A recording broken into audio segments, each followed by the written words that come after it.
Hai hai hai. Selamat datang kembali di channel Min Donghua.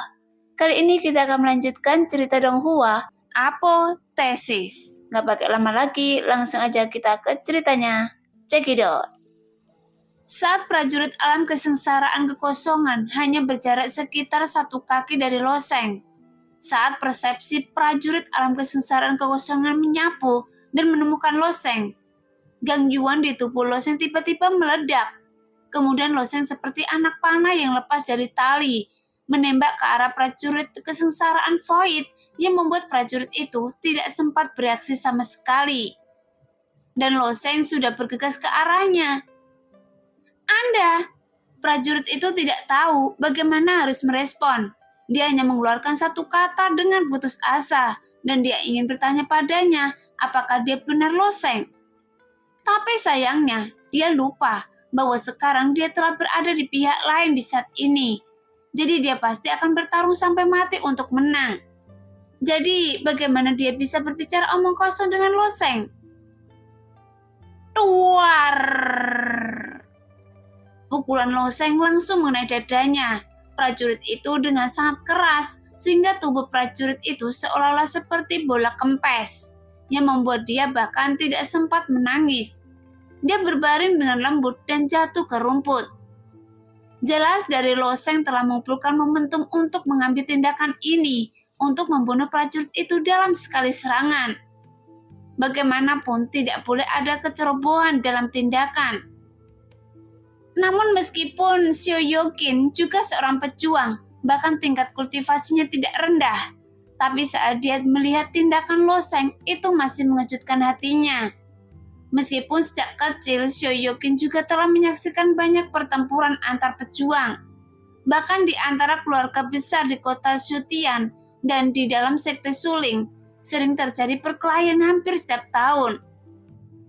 Sebagai anggota keluarga Xiao Yokin sebagai seorang wanita muda, salah satu kursi di auditorium selalu disediakan untuknya.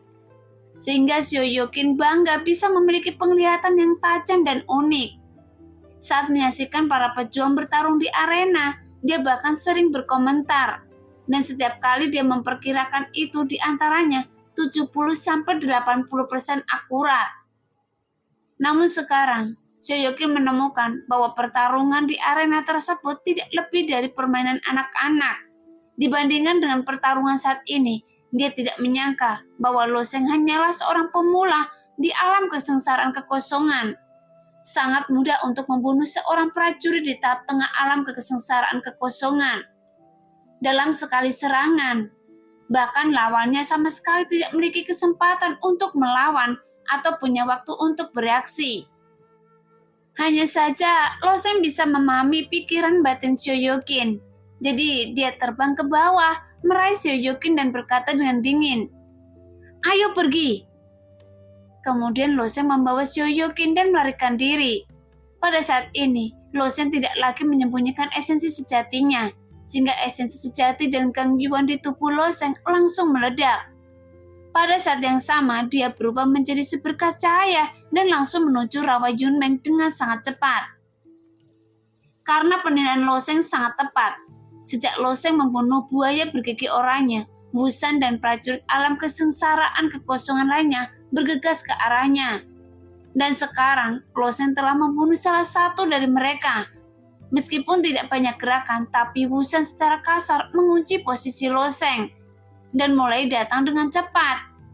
Bahkan meskipun Cuisi sengaja diperintahkan Wusan untuk mencari area lain, dia juga bergegas ke arah ini dengan kecepatan penuhnya. Saat ini, sedikit cahaya dari roh pedang berkedip-kedip di sekitar loseng. Karena lokasinya terlalu terbuka, jadi Sun tidak perlu menyembunyikannya. Setelah Sun muncul, dia menatap Xiao Yokin dengan dingin, kemudian berkata kepada loseng, "Sudah saya katakan, wanita ini bermasalah, jadi membunuhnya adalah pilihan terbaik." Jelas, jika Xiao Yokin tidak berteriak sebelumnya, dia tidak akan ditemukan oleh prajurit alam kesengsaraan kekosongan. Mungkin Cuisi dan yang lainnya tidak dapat menemukan loseng setelah mencari beberapa saat, dan akhirnya memilih untuk menyerah. Tapi sekarang mereka kembali ke awal dan dikejar jauh-jauh oleh Cuisi. Tapi masalahnya adalah sekarang ada lebih dari satu Cuisi karena ada prajurit alam kesengsaraan kekosongan lainnya.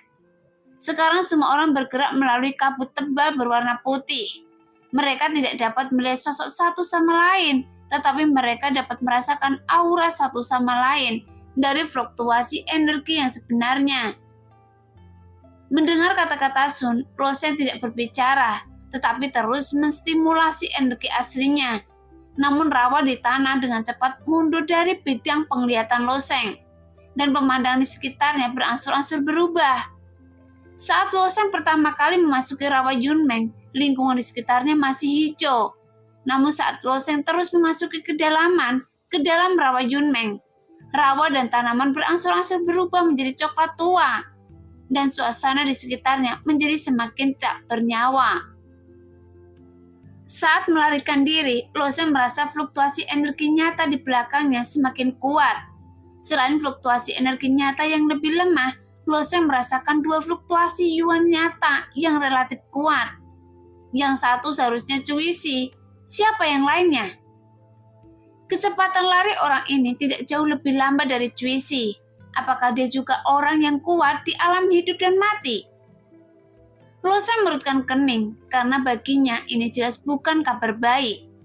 Sekarang Loseng memegang satu orang dan Gang Yuan tidak bisa meledak untuk waktu yang lama, sehingga jarak antara dia dan dua orang di belakangnya menjadi semakin dekat. Sekarang jarak antara satu sama lain menjadi 10 mil jauhnya. Loseng, sudah saya bilang, Anda tidak bisa lari. Sekarang Anda bisa menjadi sia-sia. Sebuah suara mantap tiba-tiba terdengar di belakang Loseng yang membuat wajah Loseng tenggelam. Namun dia tidak akan menanggapi Cuisi dan terus bergerak maju ke depan. Namun Loseng tidak dapat melihat peningkatan apapun sekarang.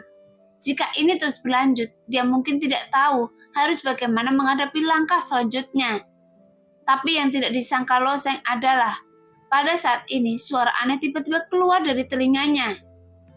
"Nak, lari ke kanan."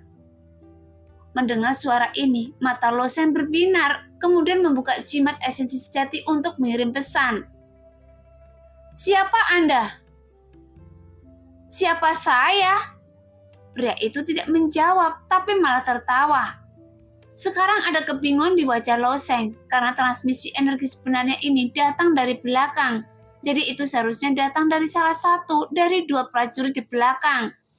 Hanya saja Loseng tidak bisa membedakan siapa di antara mereka yang merupakan Cuisi melalui kabut.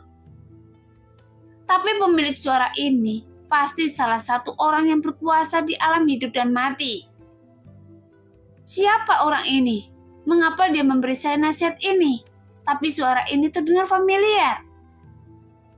Meskipun ingatan Loseng tidak buruk dan dia sepertinya pernah mendengar suara ini 2 tahun lalu.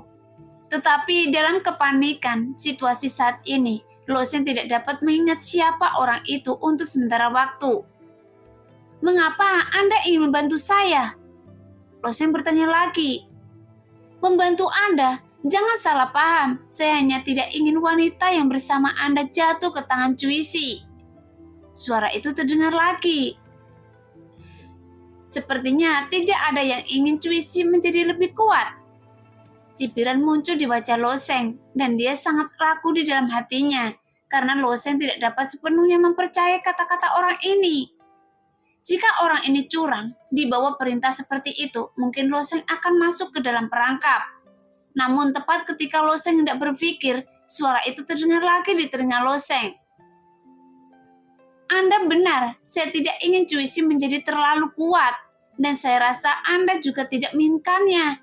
Jadi cara termudah adalah dengan membunuh wanita di tangan Anda. Seharusnya Anda tahu caranya. Dengan saya membunuhnya, itu hanya akan memuaskan Anda, tapi Anda juga akan dalam bahaya. Saya Raja Racun Busan." Loseng akhirnya mendengar pemilik suara ini, dan Loseng pernah melihat orang ini di roda keberuntungan, dan itu adalah prajurit dikenal sebagai Raja Racun. Saat itu, Loseng menemui kutukan di roda keberuntungan, namun Wusan memberikan kesempatan kepada seorang pejuang dari kerajaan dewa untuk menghilangkan kutukan untuk gadis suci kerajaan dewa. Setelah Loseng mengetahui bahwa orang ini adalah Wusan, dia sedikit mempercayai kata-katanya.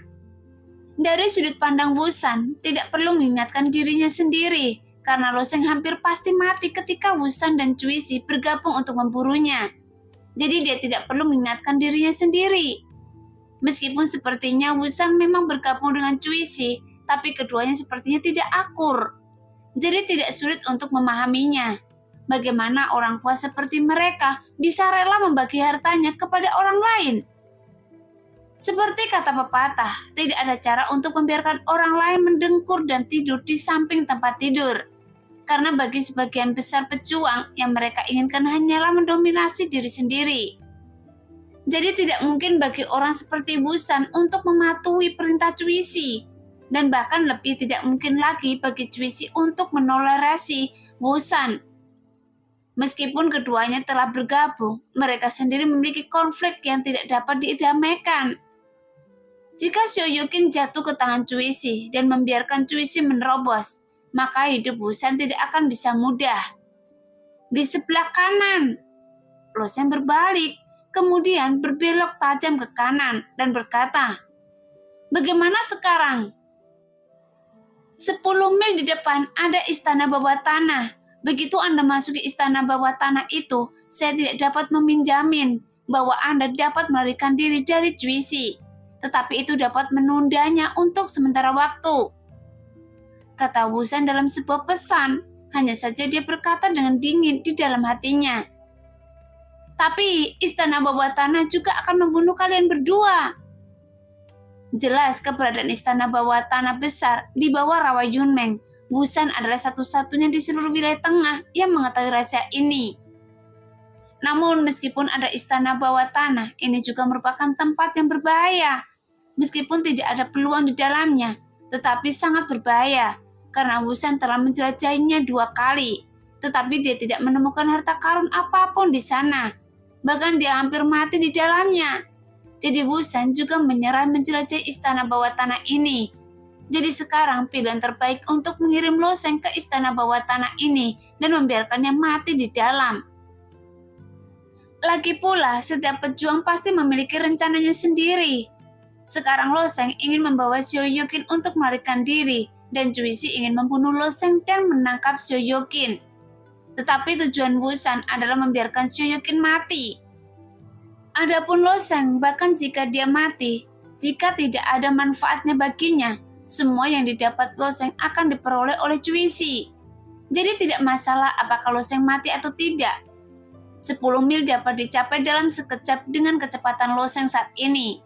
Segera Loseng melihat sebuah gua besar muncul di bawah, dan gua itu dikelilingi oleh lumut dan tanaman berduri. Karena suburnya tanaman di sekitarnya hampir tidak ada cahaya yang bisa menyinari, dan yang ada hanya pintu masuk gua yang gelap. Namun tanpa ragu, Loseng membawa Shoryuken dan menyelam ke dalam gua. Hah? Cuisi tiba-tiba tidak bisa merasakan esensi sejati Loseng. Dan wajahnya menunjukkan keraguan. Wusan mencibir dalam hatinya, tetapi wajahnya sama terkejutnya. Setelah beberapa saat, sekarang keduanya telah sampai ke puncak gua. Anak ini benar-benar masuk ke istana bawah tanah ini. Wusan berkata dengan berpura-pura terkejut. Mata Cuisi berbinar dan dia menatap Wusan dengan bingung dan bertanya, "Mengapa anak ini tahu bahwa ada istana bawah tanah di sini?" Wusan menggelengkan kepalanya. Istana bawah tanah ini sangat berbahaya. Saya tidak tahu mengapa dia mengetahuinya. Mungkin dia tahu bahwa dia tidak dapat melarikan diri dan mengetahui ada istana bawah tanah di sini. Jadi dia melarikan diri ke dalamnya. Mendengar apa yang dikatakan Wusan, kecurigaan di wajah Cuisi menjadi semakin kuat.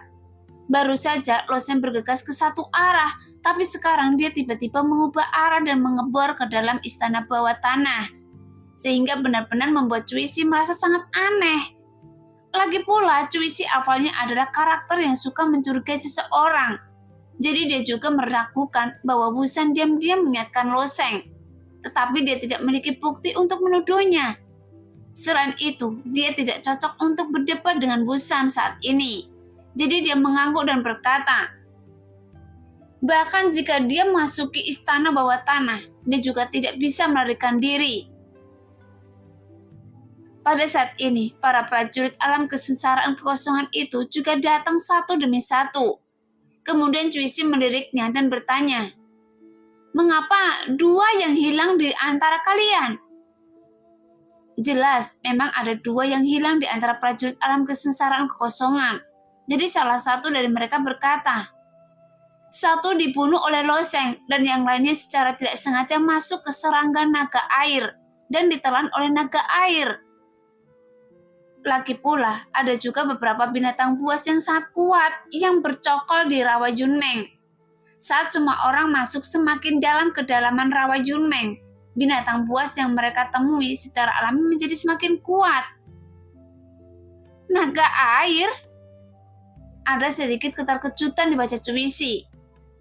Saya akan mengurusnya nanti. Sekarang tunggu sampai saya memasuki istana bawah tanah dan bunuh nyawa Loseng dulu. Cuisi kemudian memimpin untuk masuk ke pintu masuk istana bawah tanah, dan kemudian Wusan dan prajurit alam kesengsaraan kekosongan lainnya juga masuk. Dalam gua ini hampir tidak ada cahaya di istana bawah tanah, dan Loseng terus bergerak maju berdasarkan persepsi. Istana bawah tanah ini mungkin dibangun oleh beberapa sekte kuat pada zaman kuno.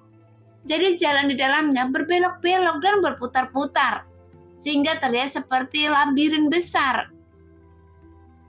Tapi Wusan bertekad untuk tidak bersikap baik dan menunjukkan jalannya sendiri. Tapi Loseng benar-benar tidak punya pilihan. Sekarang Loseng benar-benar tidak bisa menyingkirkan Cuisi. Setelah melarikan diri seperti itu, namun ada banyak sekali lorong di istana bawah tanah yang kompleks ini. Dan hampir setiap rune memiliki 3 atau 4 pertigaan. Jadi Loseng tidak yakin apakah ada bahaya di dalamnya. Tapi saat ini dia hanya bisa bergegas keluar selangkah demi selangkah dengan kepala tertutup karena semakin banyak aura, semakin banyak Cuisi menemukan keberadaannya. Tapi kemungkinannya juga rendah. Saat ini wajah Loseng muram dan dia sangat tidak senang. Dia akhirnya kembali dari benua naga laut, tetapi nasibnya sangat buruk. Dia dikejar sampai ke sini oleh Cuisi. Jadi bagaimana bisa suasana hatinya sedang baik? Kebetulan saat ini Shoyokin mulai melakukan kesalahan lagi. Di sini gelap sekali, saya tidak menyukainya. Tanpa diduga, Sun tidak mengejek Shoyokin saat ini. Dalam kegelapan, Sun menatap Shoyokin mencibir dalam hatinya. Tapi Loseng tidak berbicara, dia terus berjalan melewati istana bawah tanah. Jadi dapat dikatakan dia panik dan tidak memilih jalan. Cari cara untuk keluar, saya tidak ingin tinggal di sini, kata Shoyokin lagi. Hati Sun semakin mencibir. Dia sudah merasa bahwa Loseng sangat mudah tersinggung. Sebagai seorang wanita, Sun memang orang yang sangat pintar. Dia mengerti bahwa Loseng sudah sangat mudah marah saat ini. Hanya saja Shoyokin yang bodoh dan masih terus memprovokasi Loseng. Seperti lalat yang menambah masalah bagi Loseng. Jika ini terus berlanjut, cepat atau lambat kemarahan Loseng akan meledak.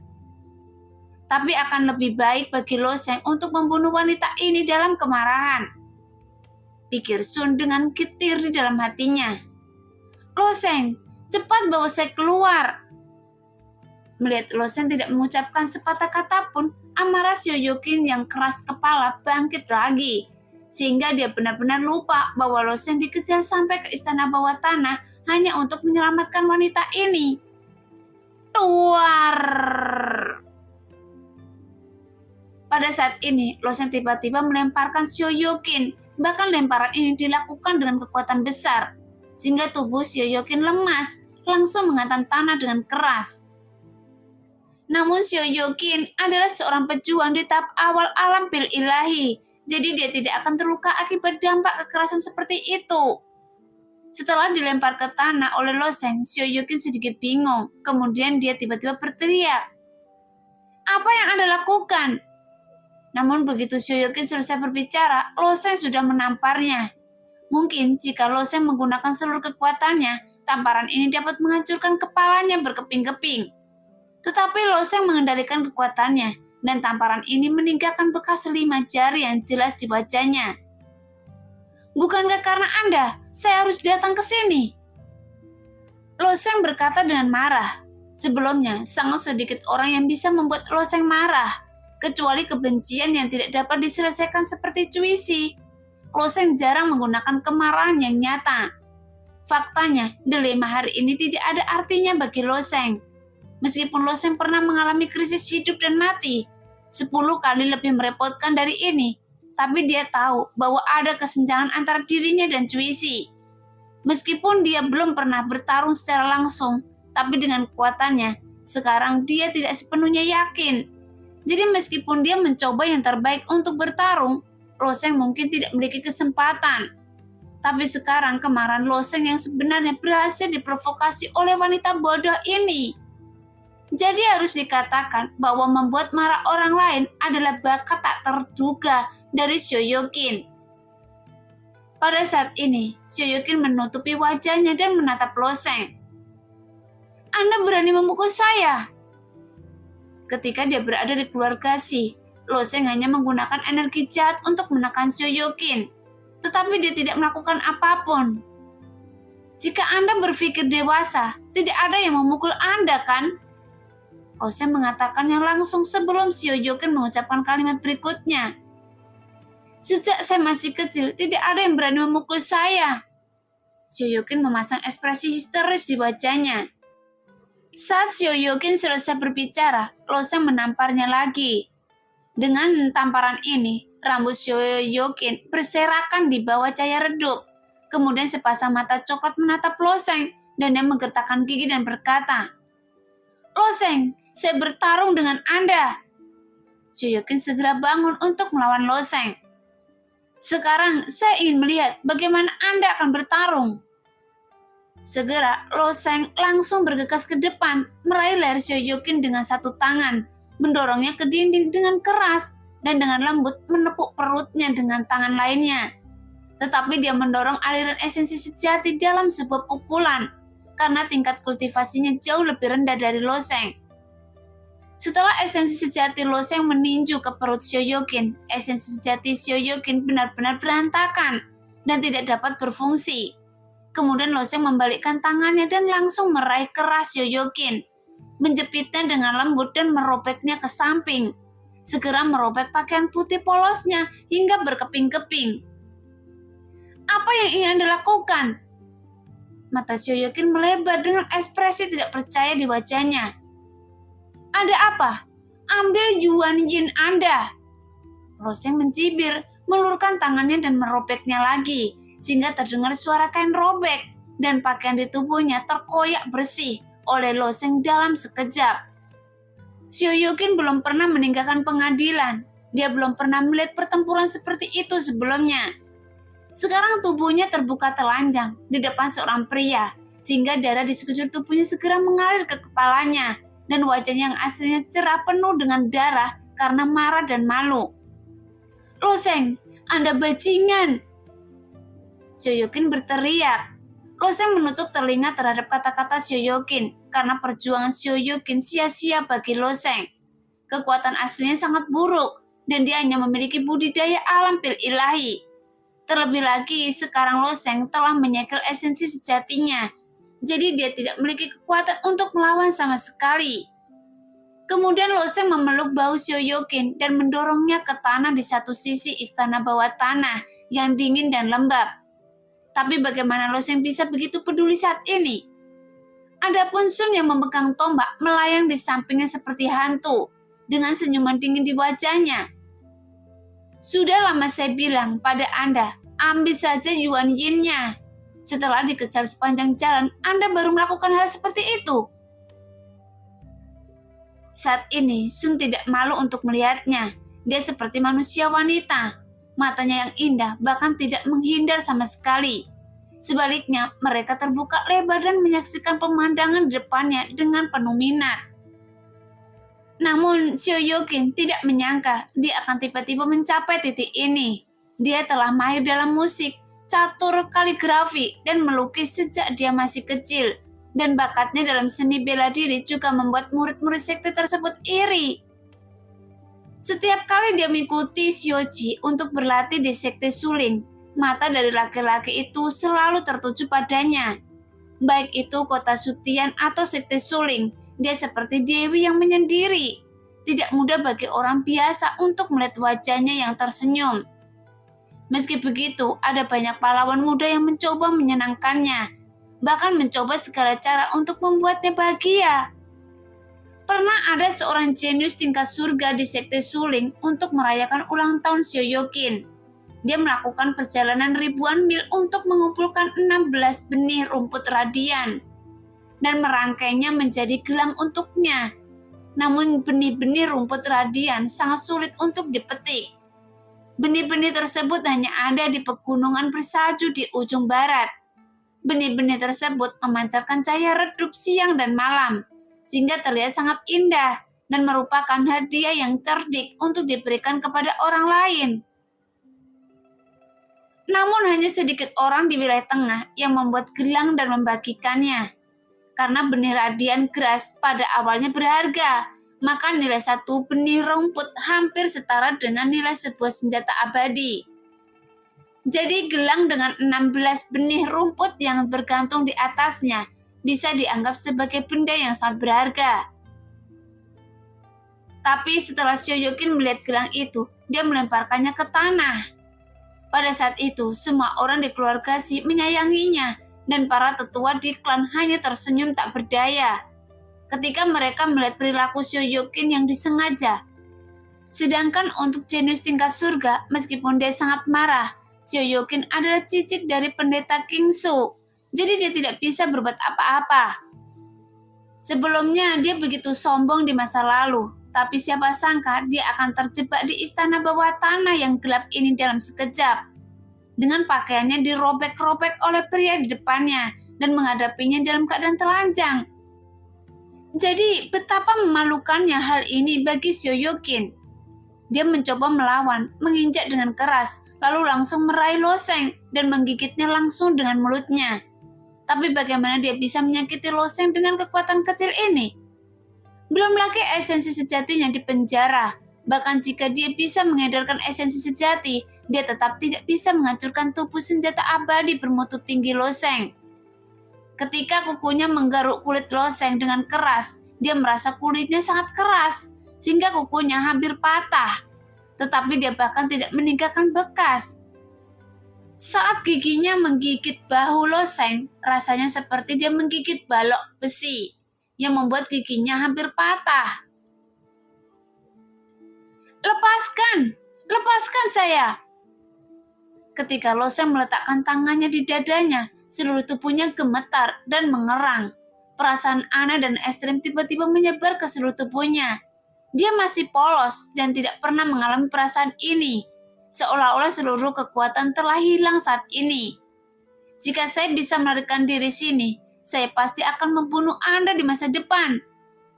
Sioyokin menggertakkan gigi dan berkata, "Saya sudah mengatakan ini 3 kali sejak saya bertemu dengan Anda," jawab Loseng dingin. Jelas, apa yang Sun katakan tidak salah. Ini memang cara yang paling aman. Bahkan jika Loseng cukup beruntung untuk meninggalkan istana bawah tanah, akan sulit untuk membawa wanita ini pergi ribuan mil jauhnya. Selama Yuan Yin-nya diambil, tubuh Yin ungu miliknya tidak berpengaruh pada Cuisi. Pada saat itu, meskipun Loseng memberikan wanita ini kepada Cuisi, pasti Cuisi mungkin tidak akan tertarik. Karena dengan kekuatan Cuisi, orang nomor 1 di wilayah tengah, Cuisi tidak kekurangan wanita. Terutama para pejuang yang ingin mencapai puncak tidak akan terlalu rakus dengan wanita. Dan hanya para pejahat yang menggunakan wanita sebagai tungku mereka, sehingga mereka kecanduan. Tapi Loseng juga mengandalkan kemarahan ini untuk maju ke depan dalam masalah ini. Dia juga seorang laki-laki yang tidak memiliki pengalaman, dan Sioyokin segera mengetahui fakta ini. Dia memutar pinggangnya seperti ular air, tetapi menolak untuk bekerja sama. yang membuat Loseng semakin sulit untuk memulai. Melihat adegan ini, Sun benar-benar terdiam, tetapi meskipun dia tidak menghindarinya, dia tetaplah seorang wanita, jadi tidak mungkin membantu Loseng. Dia hanya bisa memiringkan kepalanya dan melayang ke samping dengan tombak di tangannya untuk menjaga Loseng. Ada ratusan jalan cabang di istana bawah tanah ini. Cuisi dan yang lainnya ingin menemukan tempat ini dalam hitungan detik, tapi Loseng masih bisa bertarung dengan baik. Sun mengerutkan bibirnya, tapi kaki yang sangat panjang meringkuk karena pemandangan di depan matanya juga mempengaruhi pikiran Sun. Meskipun sebagai roh pedang, dia tidak memiliki reaksi fisik, tapi dia tetap merasa canggung. Diiringi teriakan Sioyokin, Loseng akhirnya melakukan perjalanan. Pada saat itulah sinar cahaya ungu terus memancar. Sinar cahaya itu seperti filamen yang dipintal oleh ulat sutra musim semi. Terus menyebar, memadat dan melilit, dan akhirnya membentuk kepompong cahaya ungu yang memikat kedua orang ini. Sinar cahaya ungu ini ada sejenis Yuan Yin yang unik pada tubuh Yin ungu, dan Cuisi ingin mengumpulkan 3 orang dan menggunakan formasi akasia iblis surgawi untuk mengaktifkan Yuan Yin ini sepenuhnya. Tetapi bahkan tanpa formasi akasia iblis surgawi, setelah menyerapnya seperti ini, itu akan sangat bermanfaat bagi Loseng dan Sioyokin. Sejak jeritan menyakitkan di awal, Sioyokin terdiam, menatap pria di depannya seperti ikan mati. Menatap dada Loseng yang kuat, hati Sioyokin penuh dengan pikiran putus asa dan menyakitkan. Hati yang angkuh dihancurkan oleh Loseng, lalu ditekan ke tanah dan diperkosa oleh orang ini, sehingga hati Sioyokin bergetar tidak menentu. Namun dalam keputusasaan ini, Sioyokin merasakan gelombang perasaan aneh datang darinya. Lubang hidungnya sedikit terbuka dan nafasnya menjadi berat. Tangan lemahnya yang semula tergantung di tanah sepertinya ingin meraih sebuah keterikatan. Meskipun Sioyokin terus menekan dirinya sendiri, suara nafasnya masih semakin keras dan tubuhnya tidak bisa menahan untuk tidak merintih. Kemudian sepasang mata giok yang terlahir untuk bermain piano akhirnya naik ke pelukan Loseng. Setelah merasakan catering Sioyokin, kekuatan Loseng semakin menjadi kuat. Kekuatan tersebut kembali ke Sioyokin, dan Sioyokin akhirnya tidak bisa menahan diri untuk tidak berteriak. Dalam proses ini, kepompong cahaya ungu bercampur dengan keringat di tubuh 2 orang, meresap ke dalam tubuh Loseng dan Sioyokin sedikit demi sedikit. Tubuh ungu Yin adalah tubuh yang sangat baik untuk 2 orang beristirahat. Setelah Yuan Yin diserap dengan cara ini, akan berdampak besar pada tubuh kedua orang tersebut. Saat ini, Sun mendengar volume Sioyokin secara bertahap meningkat dan menyaksikan kepompong ringan yang mengelilingi mereka berdua naik dan turun, sehingga dia tidak bisa menahan untuk tidak mengerutkan bibirnya. Setelah waktu yang lama, bersamaan dengan raungan rendah Loseng, suara senandung Sioyokin tiba-tiba naik 1 oktav. Lalu kepompong cahaya benar-benar menghilang dan tubuh terjerat kedua orang itu perlahan terungkap. Sioyokin sedang berbaring di tanah yang dingin dengan butiran keringat halus di sekujur tubuhnya. Matanya menatap Loseng dengan tatapan kosong dan sedikit keraguan pada tatapan yang redup dan terganggu. Dalam hati Sioyokin, dia masih memiliki niat membunuh yang tak ada habisnya terhadap Loseng.